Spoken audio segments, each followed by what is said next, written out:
은혜 받으실 하나님 말씀은 창세기 35장 1절로 우리 15절까지 말씀을 우리 함께 저와 여러분들이 교독하도록 하겠습니다. 창세기 35장 1절로 15절까지입니다. 베델로 올라가라, 베델로 올라가라. 이와 같은 제목으로 하나님의 말씀 함께 은혜를 나누도록 하겠습니다.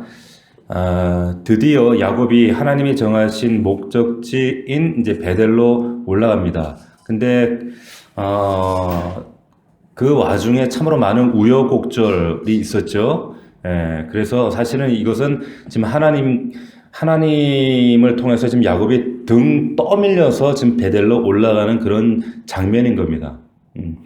야곱이 이 베델로 올라가는 것을 미루고 지금 이 현재 머무고 있었던 곳이 어디였습니까? 세겜이었어요.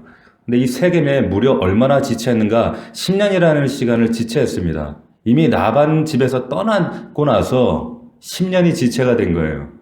그 사이에 지금 오늘 본문 전에 지난주 우리가 살펴봤지만 어떤 사건이 있었습니까? 딸 디나가 강간당하는 사건이 있었어요. 그러니까 이에 이제 디나의 오빠인 시몬과 레위가 세겜성의 남자들을 칼로 다 죽이고 재물과 여자들, 아이들을 약탈하는 복수의 사건, 그 사건이 일어났죠. 이 사건 이후에 지금 오늘 본문이 이어지는 겁니다. 자, 그러니까 지금 하나님이 등을 떠미시는 거예요. 이 사건을 통해서. 자, 시몬과 레위가 한 일은 지금 할례를 빙자해서 하나님의 거룩한 이 언약의 표지인 이 신성한 할례를 빙자해서 가나안 사람들을 멸절해버리는 있어서는 안 되는 일이 지금 일어난 겁니다. 자, 이 거룩한 하나님의 이 할례 의식을 욕되게 한 건 물론이고 인간적으로 이게 얼마나 엄청난 사건인가 하면 이 34장 30절에 보면 야곱이 이런 얘기를 한단 말이에요. 야곱이 시몬과 레위에게 이르되 너희가 내게 화를 끼쳐 나로 하여금 이 땅의 주민 곧 가나안 족속 불의 족속의 악취를 내게 하였도다. 나는 수가 적은즉 그들이 모여 나를 치고 나를 죽이리니 그러면 나와 내 집이 멸망하리라. 야곱이 말한 대로 지금 가나안 족속 전체를 이제 분노케 해서 이 집안 전체가 멸망을 가져올 수 있는 그런 위기에 지금 봉착하게 된 거예요. 야곱 생애 중에 가장 큰 위기 중의 위기입니다. 자, 그럼 이런 상황에서 어떻게 해야 돼요? 더 이상 살 수 없어요. 더 이상 이 땅에 살 수 없으니까 이제 어디로 떠나야죠. 도망가야죠. 어디로 가야 돼요? 근데 마땅히 도망갈 데도 없을 뿐더러 도망가는 게 문제가 아니라 도망가다가도 지금 붙잡혀가지고 전부 몰살 당할 지금 그런 위기 상황에 처해 있는 겁니다. 그러니까 이러지도 못하고 저러지도 못하고 있는 그런 상황인 거죠. 그런데 바로 이제 이 순간에 하나님이 나타나셔서 일어나 베델로 올라가서 거기서 제단을 쌓아라 하시는 거예요. 자, 하나님이 고상하게 평온한 가운데 나타나신 게 아니에요. 앞서 딸의 디나 강간 그 사건이 났던 그 디나의 아픔이 있었고 아들들이 살인자가 돼버렸어요. 이유 없이 죄 없는 한 성을 멸절시키는 사륙해버리는 사건이 있었단 말이죠. 이 사건에서 하나님께서 등을 떠미시는 겁니다. 빨리 가라고. 네가 있어야 될 자리를 회복하라고.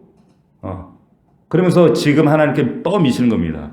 근데 왜 하나님께서 베델의 단을 쌓아라 하시는 건가요? 왜? 그럼 각성하고 회개하고 그냥 세겜에서 단 쌓으면 안 돼요? 세겜에서 쌓아도 되잖아요. 하나님 거기는 안 계시나요? 베델의 땅에 뭐가 있길래 거기다 중요한 거 묻어놨어요? 보물 단지라도 있나요? 자, 왜 베델로 올라가야 하는가? 아주 중요한 말씀을 드립니다. 왜 베델로 올라가야 되는가 하면 하나님께서 그 베델에서 야곱과 언약을 하셨기 때문에 그렇습니다. 뭐 때문이라고요? 언약 때문이에요. 그 베델에서 하나님의 언약이 주어졌고 그리고 그곳에서 야곱이 그 인생 최초로 하나님을 뜨겁게 만나는 뜨겁게 체험했던 그 첫사랑의 은혜가 있던 자리였기 때문에 그래요. 자, 그곳에 야곱에게 주신 그 언약을 따라서 너는 다시 베델로 올라가라. 하나님 분명히 그러셨거든요. 너를 다시 반드시 그 베델에서 만나 주셨을 때 너를 다시 이 땅으로 돌아오게 하겠다. 이게 하나님의 언약이었습니다. 약속이었단 말이에요. 그러니까 야곱은 그 언약을 따라서 그 은혜를 따라서 반드시 베델로 돌아가야만 되는 거예요. 여러분, 이 베델의 사건이 28장에 등장을 한단 말이에요. 우리가 그 28장의 말씀 나눴지만, 그 베델에 우리가 잘 알고 있는 그 야곱의 사닥다리 사건, 그 어떤 그 내용이 등장을 했습니까? 거기서 이제 형 에서의 낯을 피해서 그 죽음의 겁박을 피해서 이제 도망치다가 자기는 모든 걸 다 쟁취하려고 장자권을 빼앗고 모든 걸 얻으려고 했는데 오히려 모든 걸 다 잃고, 그러니까 보따리 하나 없어서 돌을 베개 삼아 잘 수밖에 없는 아무것도 없는 전무한 상태. 그러니까 완전 이제 절망적인 그런 밤을 맞이하는 거죠. 완전히 전무한 상태. 근데 그 밤에 하나님께서 야곱을 만나 주시는 겁니다.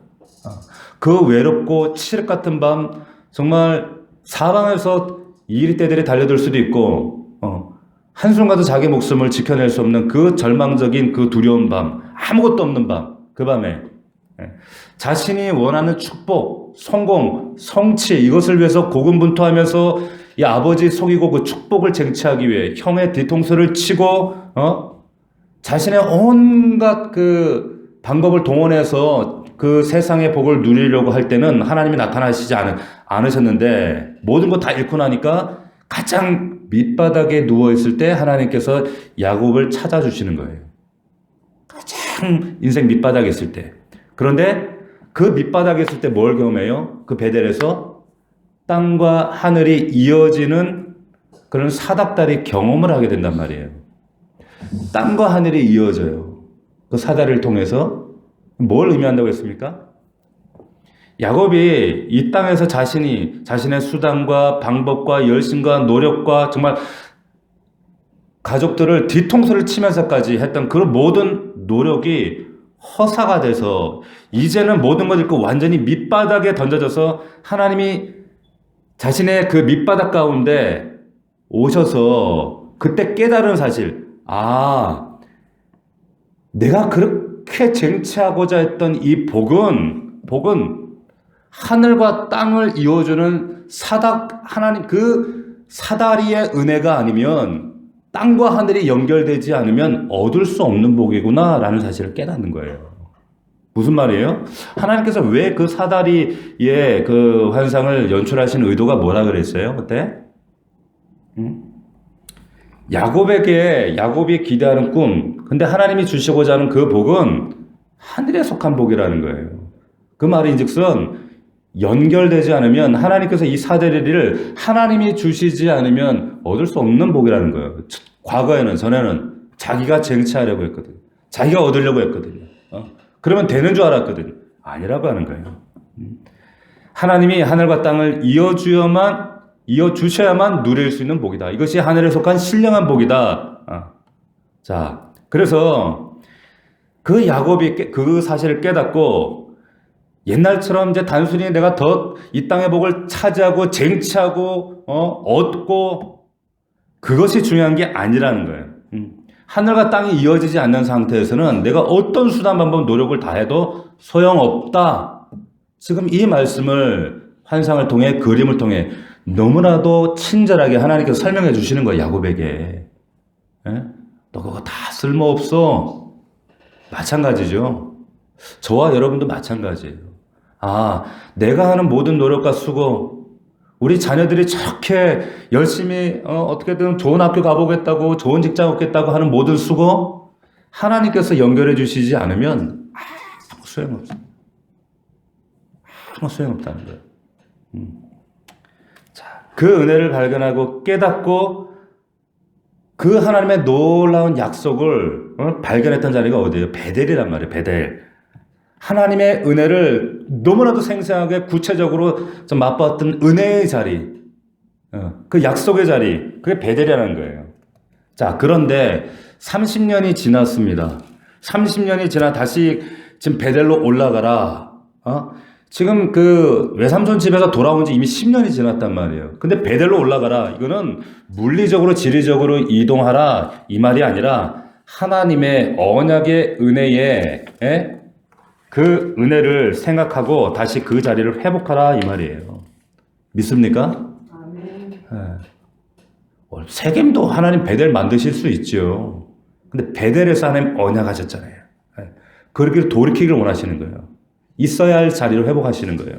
자, 우리 사랑은 넘치는 우리 귀한 우리 가족들, 성도들, 가정이 정말 이 언약의 자리를, 이 은혜의 자리를 회복할 수 있기를 주의 이름으로 축복합니다.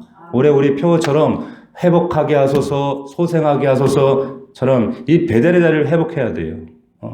그래야지만이 삽니다. 여러분, 우리 신앙이 부패하는, 썩어가는 가장 큰 이유는 하나님의 은혜를 잊어버렸을 때, 그것이 베델이라고 착각하면서 세겜에 머물면서 그런 하나님과 영적인 거리가 있을 때 비로소 이 신앙이 우리가 냄새가 나기 시작하는 거예요. 어려워지기 시작합니다. 그리고 성도의 인생이라고 하는 것은 한마디로 말하면 하나님의 언약에 의해서 움직여지는 거예요. 언약의 자리로 가야 돼. 말씀의 자리로 가야 돼. 하나님께서 우리 성도에게 하시는 언약을 한마디로 요약하면 뭐예요? 아브라함과 이삭과 야곱에게 똑같이, 그리고 우리 성도들에게 하시는 똑같은 동일한 약속. 나는 너의 하나님이 되고 너는 나의 백성이 될 거야. 이거예요. 간단한 약속이에요. 나는 너의 하나님이 되어야 돼. 너는 나의 백성이 되라는 거예요. 이게 언약이고 그 베델의 자리고 그 언약에 의해서 우리는 끌려가는 겁니다. 자, 태초에 하는 그 아담이 그랬던 것처럼 죄인들에게, 그 인간들의 아담에게 선악과 먹지 말라. 선악과 먹지 말라. 근데 그 하나님 말씀을 어기고 자신의 생각과 자신의 힘을 의지해서 내가 하나님처럼 돼보겠다. 이게 인간의 특징이었고 아담의 특징이었단 말이에요. 그래서 아담과 같은 인간들, 이 죄인들은 이런 특징이 있어요. 누군가에 의해서 통제받는 걸 가장 싫어해요. 통제받는 걸 가장 싫어합니다. 말씀에 통제받는 걸 싫어하고, 목사의 통제받는 걸 싫어하고, 그리고 말씀으로 고면하는 목사의 통제가 간섭이 싫어요. 이것이 우리가 영적으로 문제가 생길 때 나타나는 가장 두드러지는 특징이에요. 그러니까 자기 방법으로 살고 싶어요. 자기 뜻대로, 신앙생활도 자기 생각대로, 그리고 뭐 자기의 가정생활도 모든 것도 그냥 자기 생각. 하나님은 뭐예요? 그냥 그때그때 어려울 때마다 나타나는 램프의 요정에 이렇게 전락시켜버리는 거죠. 하나님이 그런 죄인들, 그런 육신의 자아로 똘똘똘똘 뭉쳐있는 그 인간과 우리와 싸우시는 거예요. 전쟁하시는 겁니다. 여러분, 성경을 보면 하나님께서 전쟁을 하신다, 전쟁을 하신다라는 그런 표현과 묘사들이 많이 등장을 합니다. 그런데 그 전쟁의 대상이 누구예요? 전쟁의 대상이 누굽니까? 영적으로 보면 마귀죠. 그죠? 마귀예요. 우리 마귀라고 생각해요. 그런데 이 마귀라고 하는 것은 영적인 어떤 보이지 않는 실체지만 이것은 어떤 보편적인 대표성의 특징을 가진 영적 존재라는 거예요. 무엇을 대표하는가? 이것은 세력으로 홀로 존재하는 게 아니거든요. 이 마귀라고 하는 것은 세력으로 존재합니다. 근데 하나님을 대적하고 그분 말씀을 불순종하고 그분을 대척점에서 밀어내고 뭐예요? 왜? 스스로 내가 왕 되고자 하는 사단 루시퍼처럼. 그래서 이런 모든 피조물들이 하나님을 대적하는 그 모든 피조물들의 대표, 이 마귀의 세력이라는 거예요. 이것을 마귀로 표현하는 거예요. 그래서 한마디로. 자, 이런 전체 세력이 마귀다. 그럼 우리가 견지해서 이해를 하면 우리의 옛사람, 하나님 뜻과 반대돼서 세상으로 내 육신으로 살고자 하는, 내가 주인 되고자 하는, 내 스스로 살고자 하는 이 모든, 이게 다 마귀적이라는 거죠. 이게 다 마귀적이고 이것이 마귀의 세력이다. 자, 문제는 뭐냐면 우리가 구원받은 이후에도, 구원을 받았음에도 불구하고 신분은 하나님의 자녀인데 여전히 옛사람의 옷을 여전히 입고 있는 거예요. 옛사람의 아집, 옛사람의 살던 방식, 내 생각, 내 고집. 자, 그러니까 하나님께서 가만두시겠어요? 야곱처럼 가만두지 않아요. 야복강을 건넜음에도 불구하고 세겜에서 그렇게 산단 말이에요.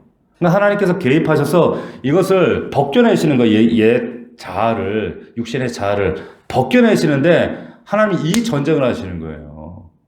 이게 영적 전쟁이에요. 영적 전쟁은 마귀하고 멱살 잡고 싸우는 것이 아니라 결국 여러분 안에 있는 여러분의 옛 자아, 육신의 자아와 싸우는 이 싸움이에요. 이 싸움이라는 거예요. 하나님께서 그 싸움에 개입하셔서 우리의 옛 자아를 벗겨내시는데 어디에서? 야복강에서. 어디에서? 세겜에서.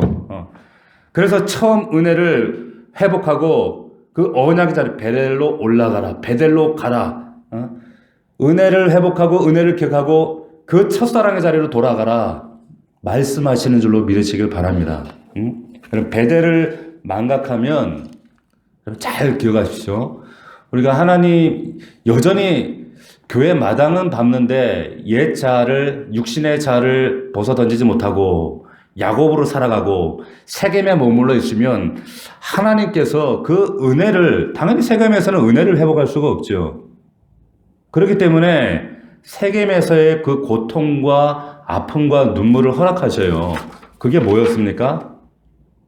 물리적으로는 지금 육신적으로 집안에 있어서는 안 될 사건이 났던 거예요. 그게 바로 디나의 강간 사건이었고 그리고 형제들이 살인자가 되어버리는 이런 사건이었단 말이에요. 왜? 은혜를 상실해서. 은혜를 상실해서 그랬다는 거예요. 베델을 망각했기 때문에 그래요. 있어야 할 자리에 있지 않았기 때문에 그렇다는 거죠. 은혜를 상실하면 그 첫사랑을 잃어버리면 언약을 잃어버리면 이렇게 이런 결과들을 낳을 수밖에 없다는 거예요. 여러분 마태복음 20장에 보면 포도원 주인 비유가 나옵니다. 여러분들이 잘 아시는 말씀이지만 이 비유에서 주인이 어떻게든지 자기 포도원으로 사람들을 들여보내서 이제 일당을 주려고 그러니까 이게 당시의 주인들과는 너무 다른 거예요. 너무 다른 태도로 이렇게 사람들을 모집하죠. 이걸 뭐라 그래요? 은혜예요. 이 주인의 은혜입니다. 자, 당시에 일거리를 주는 주인도 별로 없지만 설령 준다고 해도 시세보다 낮은 임금을 준다든지 떼어 먹는다든지 미루고 미뤄서 준다든지 이런 주인이 태반인 그런 상황 가운데 이 주인은 한 데나리온을 줍니다. 한 데나리온을. 그런데 인력식장에 나가서 이제 품꾼들을 불러주는데 이 사람들은 불러주지 않으면 허탕치고 가족들 다 쩔쩔쩔 굶어야 돼요. 그런데 불러주니까 얼마나 고마워요. 근데 이 주인이 또 특이한 점은 뭐냐면 3시, 9시 또 그러니까 요즘 그 시간으로 말하면 오전 9시, 12시, 3시, 5시에 불러요. 일은 6시, 저녁 6시에 마친단 말이에요. 그러니까 이렇게 다 불러요. 근데 임금은 똑같이 준단 말이에요. 이게 뭘 말하는 걸까요? 뭘 말하는 거예요? 일 시키라는 목적이 아니라 일당을 주려는 목적이에요. 은혜죠. 하나님이 여러분들 구원시켜서 일 시키라는 목적이 아니라 은혜를 주시라는 목적이란 말이에요. 자, 정말 은혜로운 주인이에요. 근데 오후 5시에 1시간 남겨놓고도 이 사람을 불러요. 뭐예요? 일 시키라는 목적이 아니라는 거예요. 일당을 주고 싶은 거예요.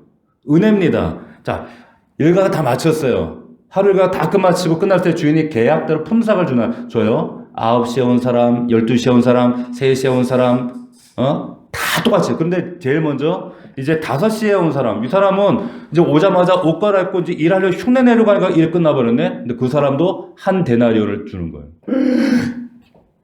먼저 온 사람들이 우와, 적어도 나는 이 정도 받겠네. 이만큼 받겠네. 네? 그런데 그렇게 안 주는 거예요. 똑같이 한 데나리온 줍니다. 불평과 불만을 막 쏟아냅니다. 그때 주인이 뭐라고 얘기합니까? 야, 내가 너희에게 잘못한 거 없어. 나는 너희를 불쌍히 여겨서 포도원에 불러주고 일을 시키고 약속한 일당 주는데 너희는 왜 나의 선함을 가지고 왜 악하게 보느냐. 이건 나의 선함이다. 내가 잘못한 게 뭐냐. 늦게 온 사람도 불쌍히 보고 먼저 온 너희도 나는 그냥 불쌍히 본 것뿐이야.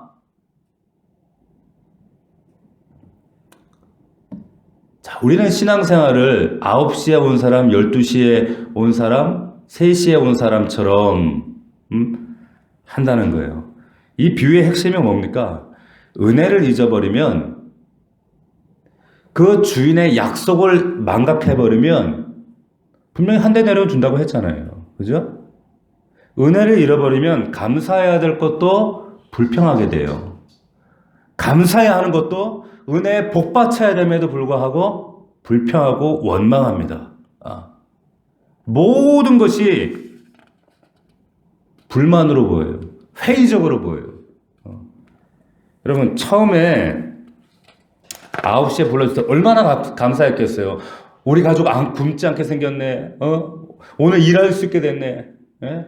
얼마나 했겠어요. 그런데 그 감사의 마음이 지금 어디로 가버렸어요? 주인 잘못하면 하나도 없어요. 똑같은 일당을 줬거든요. 오히려 그 주인의 은혜를 칭송해야죠. 그런데 불평하고 원망하는 겁니다. 왜 그럴까요? 은혜를 잃어버리니까 그런 거예요. 우리 사랑하는 여러분 잘 들어보십시오. 우리 예배를 드릴 때 우리 찬양하는 분들이 혹은 반주하는 분이나 그런 얘기를 하더라고. 여기 앉아서 예배 드릴 때는 여러분 여기 앉아 있으면 여러분들의 표정과 태도와 겉모습만 보이는 게 아니라 마음까지 들여다보여요. 참 신기해요. 그 얘기를 똑같이 하는 거예요. 찬양하는 분들이. 예. 그래서 이분이 정말 찬양하는지, 이분이 정말 하나님을 보는지, 바라보는지, 그 하나님의 은혜를 갈망하는지, 아니면 마당만 밟고 있는지, 그게 앞에서 너무 보인다는 거예요. 그게 보이니까 전에는 몰랐는데 목사님 너무 안타까워요. 안타까워요. 왜 그럴까요? 베델을 잃어버린 거예요. 은혜를 잃어버린 거예요. 딴 생각하는 것도 다 보이고 그 마음에 세상에 들어앉아 있는 것도 다 보여요. 희한하죠. 그렇다고 제가 영계 고서라서 영안이 열려서 그런 것도 아니에요. 다 보여요. 여러분 한번 나 설교 한번 해보죠. 다 보인다니까. 네. 왜 그렇습니까? 은혜를 잃어버리니까 그래요. 은혜 잃어버리니까 불평하고 불만하고 비판하고 남 함부로 판단하고 재단하고 자기가 어떻게 하나님 앞에 부름받은 존재인지 잊어버리고 주인의 은혜 다 잊어버리고 베델에서의 그 하나님의 언약과 은혜 잊어버리고 자기 의에 사로잡혀서 엄청난 종교적인 그런 허세 가운데 살아간단 말이에요. 그래도 내가 이 교회 몇 년 다녔는데 이러면서 하나님 다 아시죠. 이런 예배는 이런 삶은 들이면 들수록 냄새만 악취만 종교적인 껍데기만 쌓여가기 때문에 이거 빨리 청산하지 않으면 하나님께서 구체적인 간섭을 개입을 하실 수밖에 없어요. 하나님의 자녀들에게는. 여러분 왜냐하면 이 세겜에서는 우상과 의복이 더러워지거든요. 보세요. 야곱이 그의 집안에서 이 집안이 세겜에서 10년을 지체했어요. 10년? 이들 삶이 어땠겠어요? 자, 야곱이 영적 상태를 깨닫고 각성하고 내가 하나님 앞에 우리 가족이 바른 위치에 있지 못했구나. 세겜이 아니구나. 그리고 우리 가정에 일어난 이 끔찍한 비극의 원인이 뭔가를 딱 깨달았어요. 그리고 나서 이 세겜 디나 사건과 이 레위와 시몬 아들들의 이런 엄청난 살인 사건, 이것이 우리 집안을 하나님께서 원래 자리 베델로 등을 떠미시는 하나님이 나를 흔들어 깨우시는 하나님의 손길이구나라는 사실을 무릎을 치면서 깨닫게 되는 거예요. 그러면서 결국에 베델로 올라가자라는 그 말씀 앞에 베델 집안 사람들하고 이제 뭘 하는가 보세요. 지시를 합니다. 야곱이 35장 2절에 봅시다. 야곱이 이에 하나님께서 이제 베델로 올라가라 하시잖아요. 그러니까 35장 2절 야곱이 이에 자기 집안 사람과 자기와 함께한 모든 자에게 이르되 너희 중에 있는 이방 신상들을 버리고 자신을 정결하게 하고 너희들의 의복을 바꾸어 입으라. 자, 이렇게 선포합니다. 자, 세겜에서 10년 동안 살아왔던 이분의 영적 상태가 이 모양이었다는 거예요. 믿는 집안인데 할아버지가 야곱이고 이삭인데 이런 믿음의 집안에 보세요. 이런 엄청난 이방 신상들 그리고 의복들 오염된 세상으로 오염됐다 이 말이에요. 이런 것들로 가득했다는 거예요. 그 결과 이런 집안의 영적 상태가 이 지경인데도 불구하고 좋지도 않고 10년을 그렇게 세워라 내워라 살았을 때 결과적으로 보세요. 딸이 이방 문화에 섭렵하다가 강간당하고 이렇게 정말 불신자보다 더한 이 아들들의 행태가 드러나고 이런 결과를 낳게 되었다라고 하는 겁니다. 이게 야곱 집안의 이야기일까요? 절대 그렇지 않습니다. 이 밤에 하나님께서 우리에게 이 말씀을 주시는 이유는 코로나를 통해서 19를 통해서 우리의 자리가 지금 베델의 자리에 있지 않다는 걸 말씀하시는 거예요. 세겜에 가 있어요. 그 세겜 땅에서 나타난 결과들 보면 이방의 신상들과 거짓들과 더러운 이 악한 것들만 가득한 거. 이게 야곱 집안의 형편이고 우리 안에 영적인 이 실상이라는 사실이에요. 자, 이 이방 신상 부족들로 가득 차 있는 이런 더러움들이 가득 차 있을 때, 여러분, 근데 이런 것들이 하루아침에 이런 영적 침몰이 이루어졌는가? 아니죠. 지난 10년 동안 서서히, 천천히, 그렇게 되는지도 모르고 이렇게 진행되어 온 겁니다. 4절 보십시오. 4절. 그들이 자기 손에 있는 모든 이방 신상들과 자기 귀에 있는 귀고리들을 야곱에게 주는더라. 야곱이 그것을 세겜 근처 상수리 나무 아래 묻고 하고 녹여가지고 쓰면 되지 왜 굳이 묻어. 우리는 그런 생각을 하는 자들이에요. 그죠? 묻어버려요. 그런데 보세요. 이게 34장 31절에 보면 야곱이 그 34장에는 이런 일이 발생할 때 34장 5절에 보면 야곱이 이렇게 하죠. 야곱이 그들 디나를 더럽다함을 들었으나 자기 아들들이 들에서 목청을 그들이 돌아오기까지 잠잠하였고 이랬어요. 그죠? 우유부단하게 아무것도 못하고 있었어요. 그리고는 30절에 보면 야 이제 우리가 여기서 이 땅에서 살지도 못하게 됐다. 거룩한 리더십이나 어떤 죄책감 이런 것 하나도 없었어요. 그런데 이 하나님의 지금 우리 집안의 영적 상태를 깨닫고 하나님의 음성을 딱 듣고 난 이후에 이 34장 이후에 이 35장 2절, 4절 여기 사이에 일어난 사건이 뭐예요? 하나예요. 모든 변화의 기저에 뭐가 있습니까? 하나님과의 만남이 있는 거예요. 하나님과의 뜨거운 이 만남을 통해서 야곱이 달라지는 겁니다. 전에는 우유부단하고 잠잠하고 엉뚱한 소리 하면서 리더십을 다 잃어버렸는데 이제는 가자! 묻자! 거룩한 리더십을 회복하는 거예요. 왜? 하나님을 만난 사람이 이렇게 달라지는 거예요. 그동안 자기들의 이 세상적 유익을 위해서 간직했던 우상들을 상수리 나무 아래 모든 옛 것들을 옛사람을 벗어버리고 묻어버리는 거예요. 뭐 하는 거예요? 새 사람을 입는 겁니다. 아멘이십니까? 새 사람을 덧입을 수 있기를 주의 이름으로 축원합니다. 나라는 우상, 옛사람이라는 내 우상을 묻고 하나님께 순종하는 마음으로 새 사람으로 옷 갈아입는 이것이 상수리 나무 아래 묻어버리는 거예요. 이 사건이란 말이에요. 여러분 이 사건이 야복강 사건 10년 후의 사건이에요. 무슨 말입니까? 우리가 은혜 받았다고 발짝발짝 뛰고 그럴지라도 우리는 야곱처럼 이래요. 그러나 빨리 깨달아야 되는 거예요. 빨리. 예. 하나님께서 정말 거룩한 개입을 해서 우리를 정말 채찍하시기 전에 하나님 말씀에 베델로 회복할 수 있는 이런 은혜와 지혜가 있기를 주의 이름으로 축원합니다. 그래서 옷을 다 갈아입어요. 상수리 나무 아래 이제 묻어버리자. 어떤 일이 일어나는가 보십시오. 5절 말씀을 우리 같이 함께 35장 5절입니다. 우리 같이 여기 보시면 야곱이 그것들을 세겜 근처 상수리 나무 아래 묻고 5절 시작. 그들이 떠났으나 하나님이 그 사면 고울들로 크게 두려워하게 하셨으므로 야곱의 아들들을 추격하는 자가 없더라. 보세요. 야곱이 34장 30절 뭐라 그랬어요? 야 이제 우리 다 죽게 됐다. 이때는 살지도 못하게 됐다. 어떡하냐. 이 정신나간 놈들 하면서 막 그러는데 지금 하나님 앞에 결단하고 상수리 나무의 결단에 그런 회개 시간을 갖고 나서 어떤 일이 일어납니까? 주변의 모든 방해물들이 사라지고 마침내 가려던 땅에 도달하게 되는 거예요. 할렐루야. 이게 우리 믿음의 여정이라니까요. 야곱이 이스라엘이 되자 어떻게 돼요? 에서가 변했잖아요.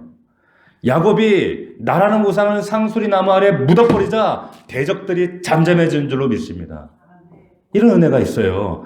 자, 원래 야곱이 보세요. 도망하면 온 가나안 족속들이 쫓아와서 죽여야죠. 야곱도 그걸 예견했잖아요. 예상했잖아요. 근데 이들이 각성하고 깨어나서 옷을 갈아입고 옛사람을 제거하고 옛자를 벗어던졌을 때 사방의 고울들과 야곱을 대적하고자 했던 그들이 오히려 어떻게 해요? 야곱 집안을 두려워하는 거예요. 마치 에서가 동생 그 야곱을 야복강에서 끌어안는 것처럼. 그리고 어떻게 합니까? 유야히 베델로 올라가는 거예요. 이런 은혜가 있기를 원합니다. 여러분, 정말로 이 자신들보다 숫자도 많고 칼도 들었고 힘도 있는 이들이 야곱 가족을 왜 두려워하겠어요? 뭐 때문에 두려워하겠어요? 두려움이 어디서 왔습니까? 칼에서 왔어요? 힘에서 왔습니까? 아니에요. 하나님 앞에서 자신들의 모습을 회복하고 나니까, 버려야 할 것을 버리고 나니까, 결단하고 나니까 하나님께서 이 야곱 집안에게 허락해 주신 영적인 권위예요. 세상 사람들, 우리 한국 교회와 우리 사랑하는 성도들이 믿지 않는 가족들에게 회복해야 될 영적 권위가 바로 이런 은혜인 줄 믿습니다. 그럼 우리 교회를 무시하지 않아요. 쫄아가지고 기죽어가지고 어디 나가서 교회 다닌다는 얘기도 못하고 식당 가서도 기도하지 못하고 전도는커녕 맨날 방구석에만 처박혀가지고 코로나 핑계대고 이러라고 하나님께서 빛과 소금 하라고 그렇게 우리를 부르시고 초청하셨습니까? 그렇지 않죠. 우리 한국교회와 우리 성도들이 세상을 향해서 회복해야 될 모습이 바로 이와 같은 모습이다라고 하는 겁니다. 우리 사랑하는 우리 넘치는 가족, 우리 성도들 말씀을 맺습니다.